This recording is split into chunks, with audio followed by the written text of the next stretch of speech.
एक खूबसूरत जंगल जहां दरख्तों की शाखें आसमान से बातें करती थीं, वहां एक छोटा सा गांव था जहां एक छोटी सी लड़की ज़ैनब अपनी माँ के साथ रहती थी। ज़ैनब को परिंदे बहुत पसंद थे और वो अक्सर जंगल में जाकर परिंदों के साथ खेलती थी। एक दिन जब ज़ैनब जंगल में खेल रही थी, उसने देखा कि एक खूबसूरत चिड़िया जिसके पर सोने जैसे चमक रहे थे, दरख्त की एक शाख पर बैठी है। ज़ैनब ने कभी ऐसी खूबसूरत चिड़िया नहीं देखी थी।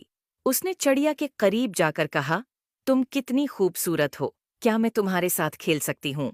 चिड़िया ने ज़ैनब की तरफ देखा और बोला, मैं एक सोने की चिड़िया हूँ और मेरी कहानी बहुत अजीब व गरीब है।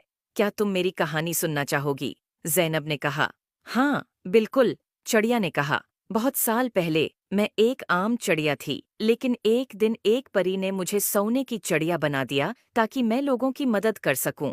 लेकिन जादू के असर से मैं अपनी आज़ादी खो बैठी हूँ और अब सिर्फ एक सच्चे दोस्त की मदद से आज़ाद हो सकती हूँ। ज़ैनब ने चिड़िया से कहा, मैं तुम्हारी मदद कैसे कर सकती हूँ? चिड़िया ने जवाब दिया, तुम्हें जादुई परी को तलाश करना होगा, सिर्फ वही मुझे आज़ाद कर सकती है। ज़ैनब ने वादा किया कि वो परी को ज़रूर तलाश करेगी। अगले दिन ज़ैनब ने अपनी तलाश शुरू की और जंगल के बीचों बीच एक खूबसूरत झील तक पहुंची और उसने देखा कि एक खूबसूरत परी पानी की सतह पर उड़ रही है। ज़ैनब ने परी को पुकारा, अये जादुई परी, क्या आप मेरी मदद कर सकती हैं? परी ने ज़ैनब की तरफ देखकर मुस्कुराकर कहा, हाँ, प्यारी बच्ची, बताओ, क्या मसला है? ज़ैनब ने परी को सोने की चिड़िया के बारे में बताया। परी ने कहा, तुम्हारी नेक नीति ने मुझे बहुत मुतासिर किया है, मैं तुम्हारी मदद करूंगी।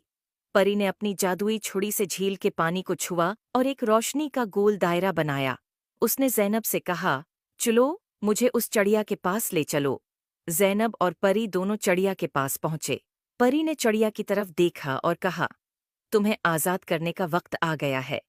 परी ने अपनी छुरी से चिड़िया के ऊपर जादू किया और चिड़िया की पुराने जादू से आज़ाद हो गई। चिड़िया खुशी से उड़कर ज़ैनब के गले लग गई और कहा, शुक्रिया, तुमने मुझे आज़ाद कर दिया। अब मैं अपनी मर्जी से उड़ सकती हूँ और लोगों की मदद कर सकती हूँ। ज़ैनब ने खुशी से कहा, ये सब परी की वजह से हुआ है। परी ने ज़ैनब की तरफ देखा और कहा, तुमने अपनी नेक नियति से चिड़िया की मदद की है, इसलिए मैं तुम्हें एक जादुई तोहफा देना चाहती हूँ। ये एक जादुई पता है, जो जब भी तुम्हारे पास होगा, तुम्हें खुशी और सुकून मिलेगा। उम्मीद है आपको स्टोरी पसंद आई होगी। Please like and subscribe my YouTube channel.